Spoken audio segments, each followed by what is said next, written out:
कोलकाता का एक गांव माधवपुर। ये महीना जनवरी का था और रात के तकरीबन 10 बजे थे। रात के सन्नाटे में झिंगुरों की आवाजें माहौल को थोड़ा डरावना बना रही थी। ऐसे में दो लोगों के कदम गांव की तरफ बढ़े जा रहे थे। अरे वाह यार, आज तो मजा ही आ गया। सही कहा तूने, बहुत मस्त नाच किया था उस पतली कमर वाली लड़की ने, नहीं? यार काश वो हमारे गांव में भी होती तो पूरा जंगल पार करके उसका प्रोग्राम देखने दूसरे गांव नहीं जाना पड़ता। अरे यार कदम तेज तेज बढ़ा, मुझे तो ये सोचकर डर लग रहा है कि घर पर क्या बहाना बनाएंगे। अरे हम कुछ ही मिनटों में गांव पहुंच जाएंगे। वो देख, वो कच्चा रास्ता आ गया। उसकी बात सुनकर महेश ने उस कच्चे रास्ते की तरफ देखा जिस तरफ कोई नहीं जाता था। तू पागल हो गया क्या? हम इस रास्ते से जाएंगे ये जानते हुए कि इसके बारे में कैसी कैसी अफवाहें फैली हैं। अरे तू भी ना महेश, खुद ही अपने मुंह से कह रहा है कि अफवाह फैली है और फिर डर भी रहा है। मेरी बात मान, इस रास्ते से चलते हैं। 5 मिनट के अंदर हम गांव में होंगे, वरना बड़े रास्ते से जाएंगे तो 1.5 घंटा लग जाएगा। उसकी बात सुनकर महेश ने एक बार फिर से उस कच्चे रास्ते की तरफ देखा। वहाँ पर इस समय मौत का सन्नाटा छाया हुआ था। अरे चल यार, डरता क्यों है, मैं साथ हूँ ना। और उसको लेकर उस कच्चे रास्ते की तरफ बढ़ गया। दोनों अभी कुछ कदम ही चले थे कि उनको किसी के जोर जोर से सांस लेने की भयानक आवाज सुनाई दी।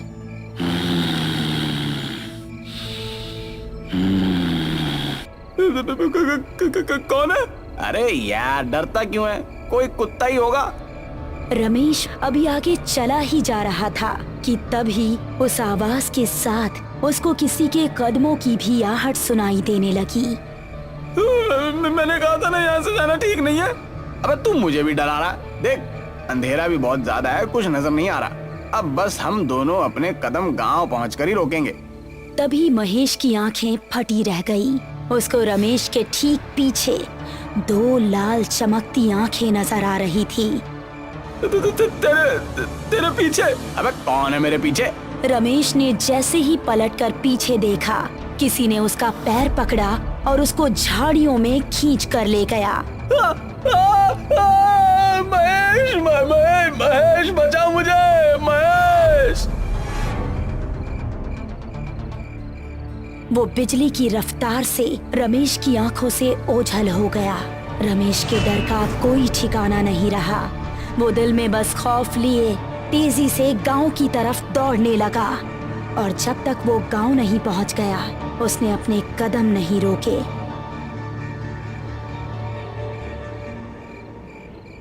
अगली सुबह जब वो गांव के कुछ आदमियों के साथ उस कच्चे रास्ते की तरफ गया तो उसको रमेश की लाश 2 टुकड़ों में जमीन पर पड़ी मिली। रमेश!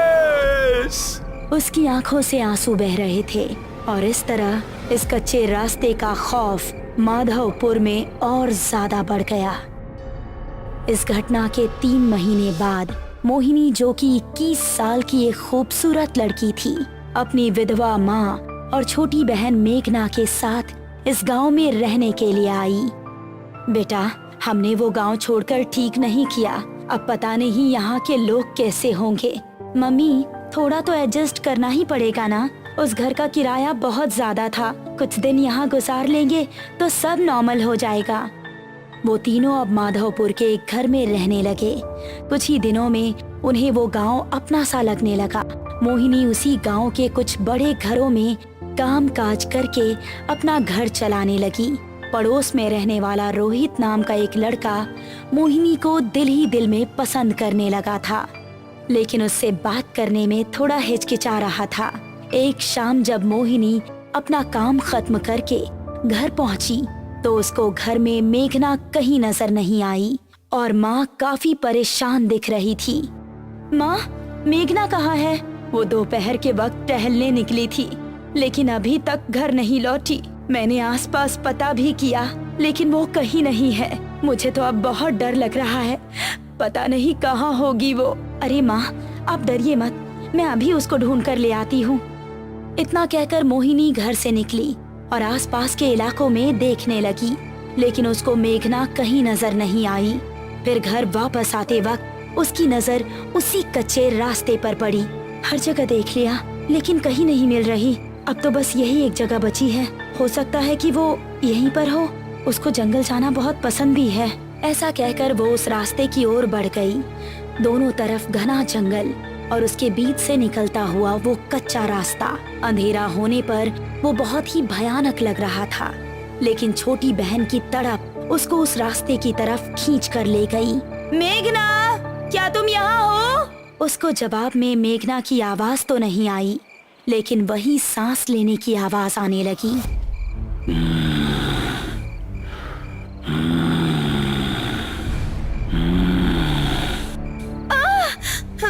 ये किस जानवर की आवाज है? मेघना प्लीज, अगर तुम यहाँ हो तो कोई जवाब दो। अब वो डरती डरती तेज तेज कदम बढ़ाने लगी। तभी उसको महसूस हुआ कि किसी ने पीछे से उसका दुपट्टा पकड़ा है। एक पल को तो उसकी सांसें रुक गई और उसने तेजी से पलटकर पीछे देखा। उसका दुपट्टा घनी झाड़ियों में फंसा हुआ था। हे भगवान, मैं तो डर ही गई थी। उसने झुककर अपना दुपट्टा निकालने की कोशिश की। झाड़ियों में काफी अंधेरा था और कुछ भी साफ नजर नहीं आ रहा था। तभी वो सांस की आवाज और भी तेज होने लगी और झाड़ियों से एक हाथ निकला जिसने उसका पैर पकड़ लिया। कौन है? छोड़ो! वो अब बेहद डर गई थी और अपना पैर छुड़ाकर तेजी से वहां से भाग निकली। उसको लग रहा था कि जैसे कोई उसका पीछा कर रहा हो, लेकिन उसकी हिम्मत नहीं हुई कि वो पीछे मुड़कर देखे।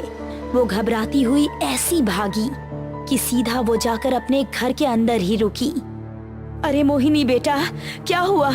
इतनी डरी हुई क्यों हो? मोहिनी कुछ बताती इससे पहले ही उसकी नजर मेघना पर पड़ी, जो कि उसी को देख रही थी। मेघना, कहाँ थी तुम? पता है हम कितने परेशान थे।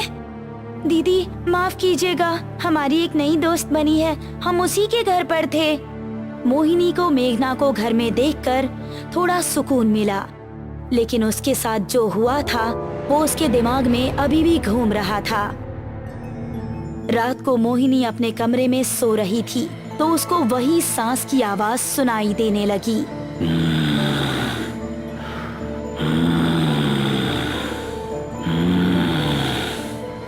ये आवाज सुनकर वो जाग उठी और ये आवाज खिड़की की तरफ से आ रही थी। कौन है वहाँ? वो कमरे से निकली और घर के बाहर उसी मैदान में गई जो उसके कमरे की खिड़की के पीछे से दिख रहा था। कौन है? कौन हमारा नाम पुकार रहा था? मोहिनी ने गौर किया कि ये आवाज एक पेड़ के पीछे से आ रही है जिसके नीचे बहुत अंधेरा था। वो फिर भी हिम्मत करके उसकी तरफ कदम बढ़ाने लगी। जैसे ही वो उस पेड़ के पास पहुंची, किसी ने पेड़ के पीछे से निकलकर उसको कसकर गले लगा लिया। कौन है? छोड़ो हमें! अंधेरे में कुछ नजर नहीं आ रहा था, बस उन सांसों की आवाजें आ रही थी और महसूस हो रहा था कि जिसने भी उसको पकड़ा है उसका शरीर बेहद ठंडा है। बचाओ! बचाओ! उसकी चीखें सुनकर मेघना और उसकी माँ नींद से जाग गई। साथ ही पड़ोस में रहने वाला रोहित भी जाग चुका था। वो तीनों भागकर मोहिनी के पास पहुँचे तो देखा कि मोहिनी बेहोश पड़ी थी। मोहिनी, मोहिनी!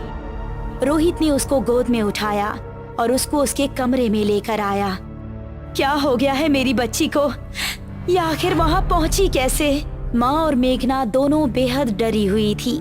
तभी मोहिनी को होश आ गया और उसने आंखें खोलते ही रोहित को सामने देखा। आप कौन हैं? मोहिनी, ये हमारे पड़ोसी हैं। यही तुम्हें यहाँ पर लेकर आए। तुम घर के पीछे क्या कर रही थी?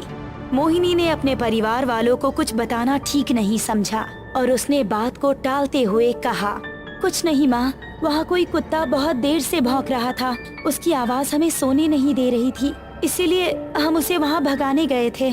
आपको वहाँ अकेले नहीं जाना चाहिए था। हम सभी बहुत ज्यादा डर गए थे। शुक्र है आप ठीक हैं।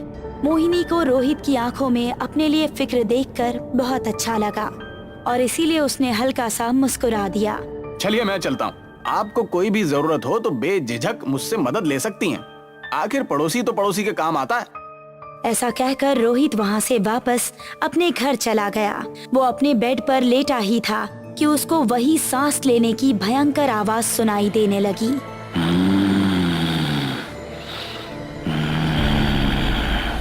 ये आवाज कैसी है?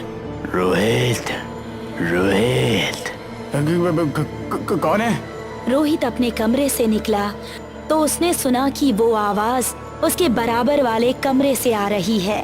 वो कमरे में पहुंचा तो पाया कि वहाँ पर कोई नहीं था, लेकिन वो आवाज आ रही थी। रोहित, रोहित। कौन है? जरा इधर आकर देख, मैं कौन हूँ। आवाज एक अलमारी के अंदर से आ रही थी। अब रोहित के चेहरे पर डर दिखने लगा। उसने गौर किया कि वो आवाज अलमारी के अंदर से ही आ रही थी। तुम जो भी हो, ये मजाक बिल्कुल अच्छा नहीं है। ऐसा कहकर रोहित गुस्से में अलमारी की ओर बढ़ा। उसने जैसे ही अलमारी का दरवाजा खोला तो उसके चेहरे का गुस्सा खत्म हो गया और आंखों में खौफ उतर आया। तभी एक भयानक लाल हाथ बाहर निकला और अलमारी का दरवाजा बंद हो गया और रोहित के चीखने चिल्लाने की आवाज अलमारी से बाहर आती रही।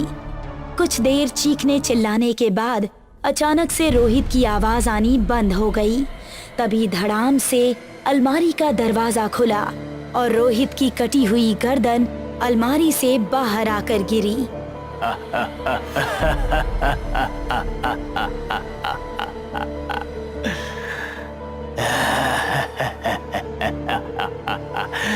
मोहिनी सिर्फ मेरी है, सिर्फ मेरी। आखिर क्या है उस कच्चे रास्ते का राज?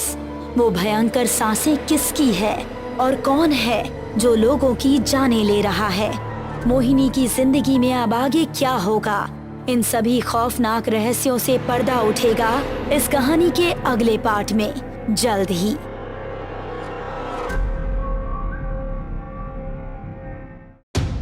सुबह का समय था। छोटे लाल तालाब की ओर से दौड़ा चला आ रहा था। छोटे लाल ने हरिया के घर के नजदीक पहुंचकर चिल्लाते हुए कहा, अरे ओ हरिया, कहाँ मर गया? तालाब में एक लाश तैर रही है। ये सुनते ही हरिया अपने घर से तुरंत निकलकर बाहर आ गया। क्या कह रहे हो भैया? तनिक ध्यान से देखते, कोई लाश वाश नहीं होगी। हरिया की पत्नी घर के द्वार से सब सुन रही थी। अरे हरिया, वो लाश ही है। मेरी तो देखते ही जान निकल गई थी। विश्वास ना हो रहा हो तो खुद चलकर देख लो। चलो भैया। हरिया और छोटे लाल तालाब के पास पहुंच गए। तभी वहां गांव के अन्य लोग भी पहुंच गए। सबने मिलकर देखा तो तालाब में कहीं भी लाश नहीं थी। वहां पर गांव का मुखिया भी आया था। मुखिया ने छोटे लाल को बुलाकर उसके कान में कहा, तुझे जरूर कोई वहम हुआ होगा छोटे लाल, वहां कोई लाश नहीं है। लगता है तेरे दिमाग में वो घटना अभी भी बसी हुई है। उस घटना को भूल जा। छोटे लाल ने मुखिया की बात पर हाँ में सर हिला दिया। मुखिया ने इतना कहा ही था कि अचानक आसमान में काली घटा छा गई और देखते ही देखते बहुत तेज बारिश होने लगी। अरे छोटे लाल सही कह रहा था। वो देखो, तालाब के किनारे पेड़ के पास एक औरत की लाश पड़ी हुई है। जैसे ही उस व्यक्ति की बात मुखिया ने सुनी, मुखिया ने चिल्लाकर कहा, कहाँ है लाश? अरे वो देखो, पानी के बहाव में पेड़ पर आकर अटक गई है। जैसे ही मुखिया की नजर तालाब के किनारे पेड़ पर पड़ी तो उसने देखा वहां पर एक औरत की लाश पड़ी हुई थी। मगर अचानक उस लाश का चेहरा बदल गया। मुखिया अंदर तक कांप गया और देखते ही देखते कुछ ही देर में सभी गांव वालों की आंखों में दहशत दिखने लगी, क्योंकि जो भी व्यक्ति उस लाश को देख रहा था तो उसे देखते ही उन लोगों को अपने सगे संबंधियों के चेहरे नजर आ रहे थे। मुखिया और सभी गांव वाले डर से वहां से चले गए। आधी रात का वक्त था। छोटेलाल उसी लाश के बारे में सोचता हुआ लेटा ही था कि अचानक उसके माथे के ऊपर पानी की बूंदें टपकने लगी। अचानक उसके नथुनों में किसी सड़ी हुई लाश की गंध टकराई। जैसे ही उसकी नजर छत पर गई, उसने देखा कमरे की छत पर एक औरत छिपकली की तरह चिपकी हुई थी। छोटेलाल की चीख सन्नाटे को चीर गई। दूसरे ही दिन छोटेलाल की लाश तालाब में तैरती हुई मिली। सब गांव वाले छोटेलाल की लाश को दहशत से देख रहे थे। छोटेलाल की पत्नी गुंजा रो रो कर कह रही थी, हाय रे, मैं विधवा हो गई। अब मेरे बच्चों का क्या होगा? कल ही तो अपने बच्चों को लेकर इनसे पूछकर मैं मायके गई थी। पुलिस वाले छोटेलाल की लाश तालाब से निकाल चुके थे। थानेदार ने गांव के मुखिया को बुलाकर कहा, मुझे खबर लगी, कल छोटेलाल ने इसी तालाब में एक लाश देखी थी। जी साहब, हम सब ने देखी थी। तो तुमने पुलिस को खबर क्यों नहीं दी? तुम तो इस गांव के मुखिया हो। क्योंकि वो लाश बड़ी अजीब थी थानेदार साहब। जो भी उस लाश को देख रहा था, उसे उसमें अपने सगे संबंधी नजर आ रहे थे। बकवास मत करो। छोटेलाल की लाश को देखकर ऐसा लगता है जैसे कि इसको मारा कहीं और गया है और मारकर इसकी लाश तालाब में फेंक दी गई है। इसकी फटी हुई आंखें बता रही हैं कि इसने मरने से पहले कोई बहुत खौफनाक और नाकाबिले यकीन मंजर देखा हो। सब गांव वाले डर कर अपने घर की ओर चले गए। दूसरे दिन फिर उसी तालाब में गांव के एक और व्यक्ति की लाश मिली और उसकी भी आंखें फटी हुई थी। धीरे धीरे करके आए दिन रोज गांव के किसी न किसी युवक की लाशें गांव के तालाब में मिलने लगी। पूरे गांव में दहशत का माहौल छा गया। मुखिया इन सब घटनाओं से बहुत डरा हुआ था। अचानक रात के वक्त उसके घर का किसी ने दरवाजा खटखटाया। मुखिया ने दरवाजा खोल दिया। सामने हरिया खड़ा हुआ था। हरिया, इतनी रात को यहाँ कैसे? डर लग रहा था मुझे मुखिया जी, मैंने भी अपना परिवार दूसरे गांव भेज दिया है। मेरी समझ में नहीं आ रहा है कि गांव के लोगों की हत्या कर कौन रहा है, और जितने लोगों की हत्याएं हुई हैं, वो सब मर्द थे। हत्याएं उसी दिन से हो रही है मुखिया जी, जिस दिन से मुझे तो लग रहा है कि ये सब वही कर रही है। बकवास मत कर हरिया, इससे आगे कुछ मत बोलना। गांव वालों ने कल एक तांत्रिक बाबा को भी बुलाया है। क्या आज रात मैं आपके घर पर सो जाऊं? ठीक है, मैंने भी अपनी पत्नी और बच्चों को गांव से बाहर भेज दिया है और मैं भी घर पर अकेला ही हूँ। हरिया और मुखिया चारपाई बिछाकर आंगन में लेट गए, मगर उनकी आंखों से नींद कोसों दूर थी। अचानक मुखिया के सर पर ऊपर से पानी की बूंदें टपकने लगी। मुखिया उठ गया और उसने हरिया की ओर देखकर कहा, हरिया, ये पानी कहाँ से आ रहा है? पानी तो मेरे ऊपर भी बहुत देर से टपक रहा है मुखिया जी, पर मैंने डर की वजह से आपको नहीं बताया। कि अचानक उन दोनों के नथनों में बदबू टकराई। दोनों की निगाह सामने आंगन की दीवार की ओर पड़ी। उनके सामने एक बेहद खौफनाक चेहरे वाली औरत खड़ी थी। उस औरत का चेहरा सड़ चुका था और उसके शरीर पर से पानी की बूंदें टपक रही थी। ऐसा लग रहा था जैसे कि वो अभी अभी तालाब से उठकर आई हो। उसकी आंखें आग की तरह लाल थी। मुखिया और हरिया को देखकर यकीन नहीं हुआ। तुम ये कैसे हो सकता है? तभी वो औरत वहशी तरीके से हंसने लगी और उसकी गर्दन उसके शरीर से उखाड़ दी। ये देखकर हरिया की चीख निकल गई। अचानक उस औरत ने हरिया के साथ भी वही किया जो उसने मुखिया के साथ किया था। दूसरे दिन मुखिया और हरिया की लाश गांव के तालाब में मिली। मुखिया और हरिया का धड़ तालाब में मिला था और उनका सर तालाब के पेड़ पर लटक रहा था। हरिया और मुखिया की लाश को देखकर सभी गांव वाले कांप गए। तभी गांव में वो तांत्रिक आ गया। गांव का एक व्यक्ति तांत्रिक से बोला, साधु महाराज, आए दिन हमारे गांव के लोगों की लाशें तालाब में मिल रही हैं और आज तो हमारे गांव का मुखिया भी मारा गया।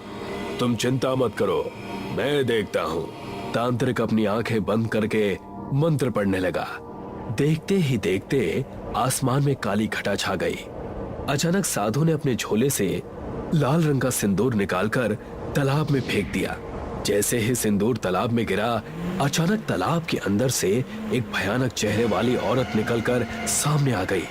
सभी गांव वालों के डर से रोंगटे खड़े हो गए। कौन है तू? क्या नाम है तेरा? बंजारन। क्यों मार रही है तू इन गांव वालों को? चला जा यहाँ से। मैं तुझे क्यों बताऊं? सीधी तरह से बता, इन लोगों ने तेरा क्या बिगाड़ा था? मैं एक बंजारन थी और इसी गांव में रहती थी। इस गांव के मुखिया ने मुझे ऊंचे ऊंचे सपने दिखाकर मेरे साथ शारीरिक संबंध बनाए, और जब मैंने उससे शादी की जिद की तो उस मक्कार ने अपने साथी हरिया और छोटे लाल की मदद से मुझे इसी तालाब में फेंक दिया। तेरा बदला पूरा हो गया, अब चले जा यहाँ से। नहीं जाऊंगी जब तक मैं सारे गांव के मर्दों को मारकर इस तालाब में नहीं फेंक दूंगी। मुझे मर्द जात से नफरत है। तांत्रिक की आंखों में क्रोध झलकने लगा। उसने अपनी झोली से एक मटकी निकाली और मंत्र पढ़कर जैसे ही उस मटकी की ओर फूंके, अचानक बंजारन की आत्मा बुरी तरह चीखने लगी और धुआं बन के मटकी के अंदर चली गई। तब जाकर सब गांव वालों ने राहत की सांस ली।